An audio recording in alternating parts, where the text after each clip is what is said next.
Խելացի խոզը, աբխազական հեքիաթ։ Ժամանակով մի ծեր մարդ ու կին են լինում։ Նրանք մի խոզ են ունենում, բայց նույնիսկ այդ մեկին էլ կերակրելու համար բան չեն ճարում։ Խոզը ամեն օր թափառում էր անտառում և կաղին ուտում։ Նա միայն կաղինով էր սնվում։ Մի անգամ էլ, ինչպես միշտ, խոզը գնում է անտառ։ Անտառի եզրին նրան հանդիպում է գայլն ու հարցնում. Ուր ես գնում խոզ։ Անտառ, կաղին ուտելու, պատասխանում է խոզը։ Ինձ էլ չես տանի քեզ հետ, ես էլ եմ ուզում անտառում որևէ բան ճարել,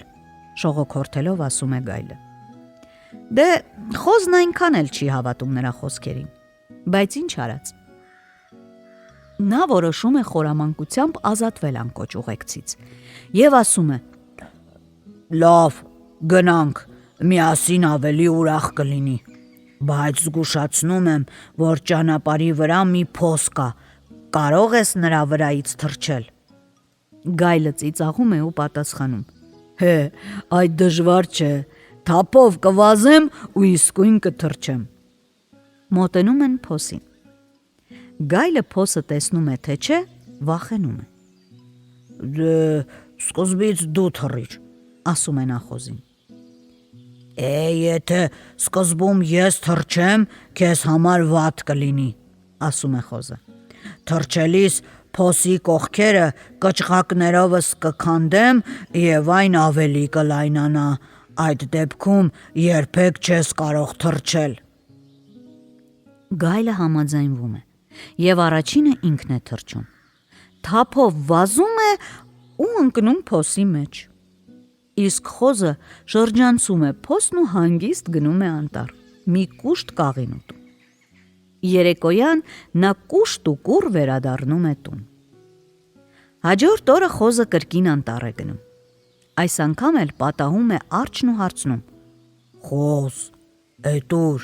հեռու ես գնում, թե մոտիկ։ Գնում եմ անտառ կաղին ուտելու։ Ինձ էլ տար հետդ, խնդրում է արջը։ Վաղուց է ինչ կաղին չեմ կերել, ուզում եմ համը տեսնել։ Լավ, պատասխանում է խոզը, երկուսով ուրախ կլինի,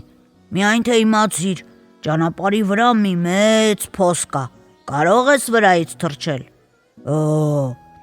Ինձ համար մի անհանգստացիր, ինչպիսի փոս էլ որ լինի, ես կթռչեմ։ Նրանք մոտենում են փոսին։ Արջն իր փրչոտ ու ծուռ թաթերը լարում է, թափով վազում ու ընկնում է ուղիղ փոսի մեջ, իսկ խոզը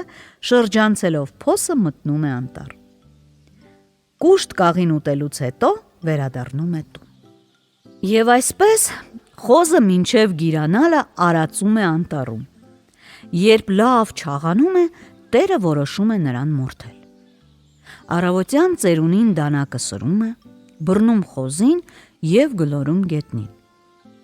Խոզը հասկանում է, որ իրեն վտանգ է սպառնում։ Տիրոջ ձեռքից դուրս է պրծնում ու փախչում է անտառ։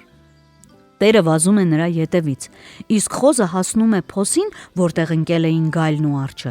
և սկսում է պտտվել փոսի շուրջը։ Ծերունին նայում է փոսի մեջ